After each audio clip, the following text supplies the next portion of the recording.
happy to be in front of you, and many thanks to the organizer, and especially, of course, Michele Zema and Claude Lecomte for asking me to give this presentation. So I have a quite short talk because a lot of things have been told already on the open labs and traveling labs, and will be told later on by Abdullah and also Leopoldo, I know this afternoon.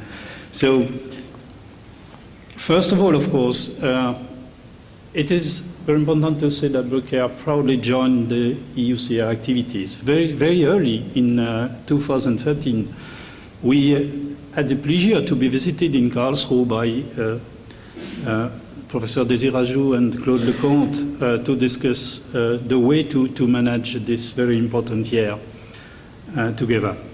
A lot of ideas were on the table, and I have to say that we have been very impressed by the way they prepared this event, because they had already very nice presentation of the purpose and they have everything to promote and to attract the manufacturers to go together with them. Unfortunately, it was very difficult to put all the money on the table that would have been necessary. I think it was more easy for us to have 3 instruments, and it was a way to participate, I think, in a very effective way to the event.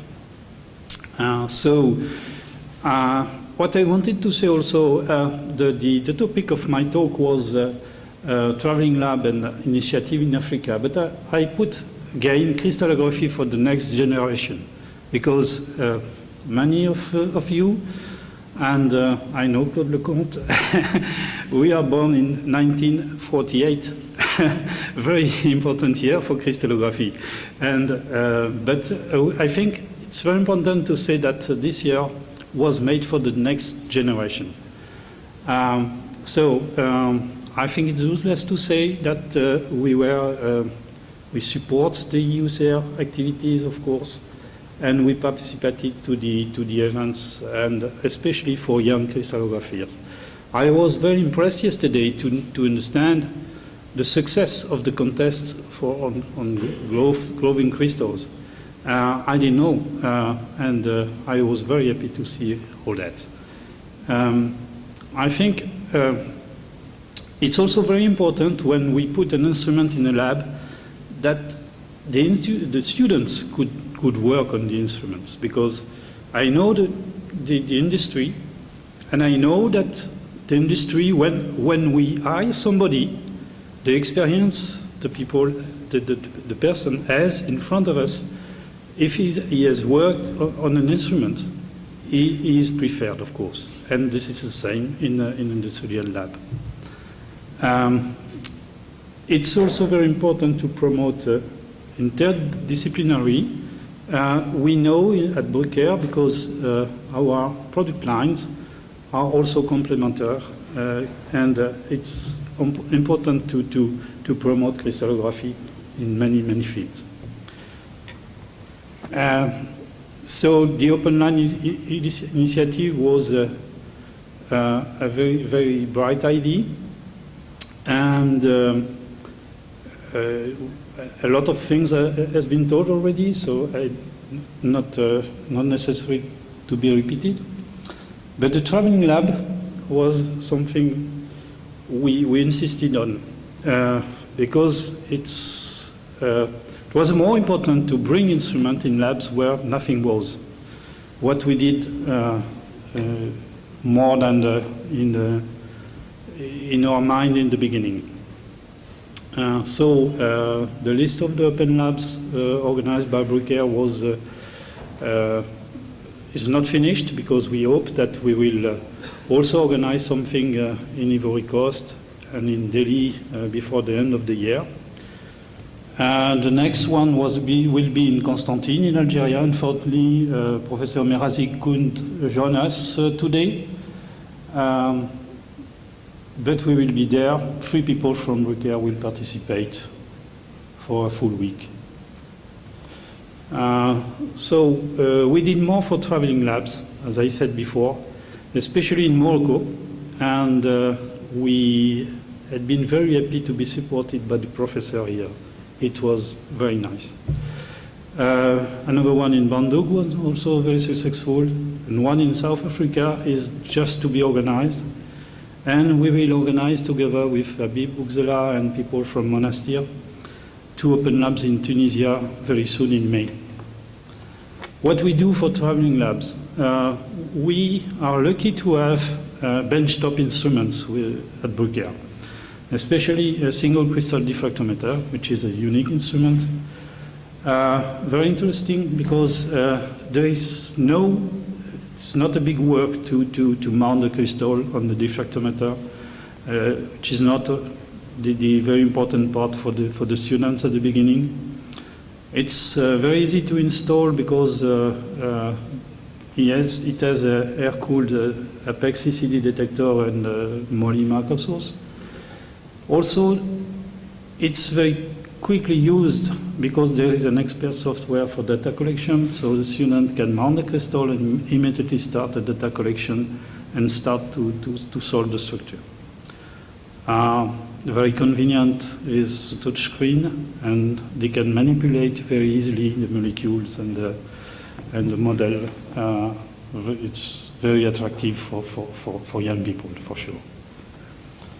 Next instrument we sent and we used on site is also the D2 phaser, which is a powder diffractometer. It has exactly the same features that a big diffractometer is, a theta diffractometer with a spinner. It also uses the fast detectors we have, and exactly the same software than a D8 Advanced or Discover. Optionally, also we mount a sample changer now. Just want to show you pictures on some of the traveling labs. The advertisement for Bandung. One picture for Morocco. I think Abdallah will show much more than that, but it was very successful, and I wanted to write there some word by Professor Talal, who was really active for the success of the 3 open labs, and many students came, also from Algeria and Tunisia. That was very, very surprising. The experience was a great success in Morocco and had a lot of echoes in Moroccan universities. We would be very happy if we could organize yet another open lab with Bruker later this year. Fortunately, it couldn't be done, but we are really ready to do again something even this year. So I'm ready to discuss about that. The instruments are available, and our people would be happy to come again. There is one also in Montevideo. Leopoldo will tell more, of course. I only show this picture because there is something tilted. I think they have a lot of monoclinic crystals or triclinic, I don't know. But at least the picture is. Few words about traveling lab in Tunisia. It will come very soon. And you see that, for instance, in Nabel, a very complete program has been established by Habib Boukzela. We will participate, of course, with an application engineer from Bruker doing experiences also in single crystals and powder diffraction. So the two instrumentation before we'll go to Tunisia next month. The next topic of my talk is initiative in Africa. It started several years ago with Claude Lecomte, in fact. We didn't wait for for the opportunity of the year of crystallography to start an initiative in Africa.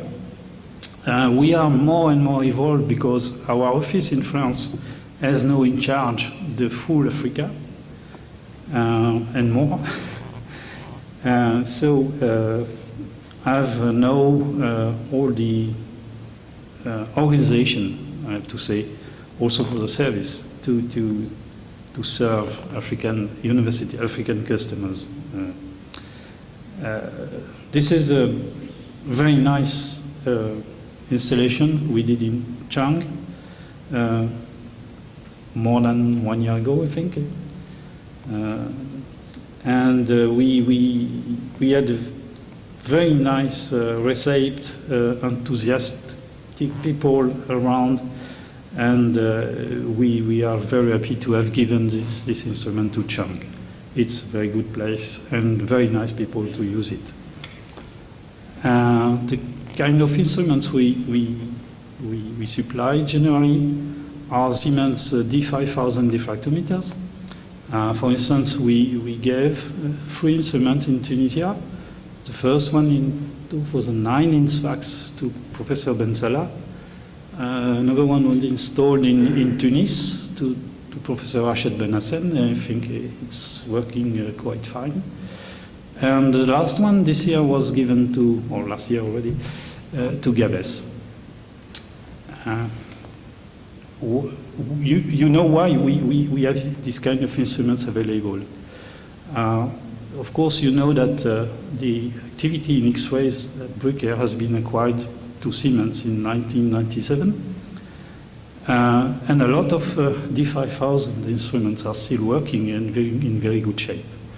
Unfortunately, there are new regulations for radiation control in France, and most of the instruments cannot be used anymore. It's a pity because they are very strong and safe, of course, but we cannot pass all the tests the French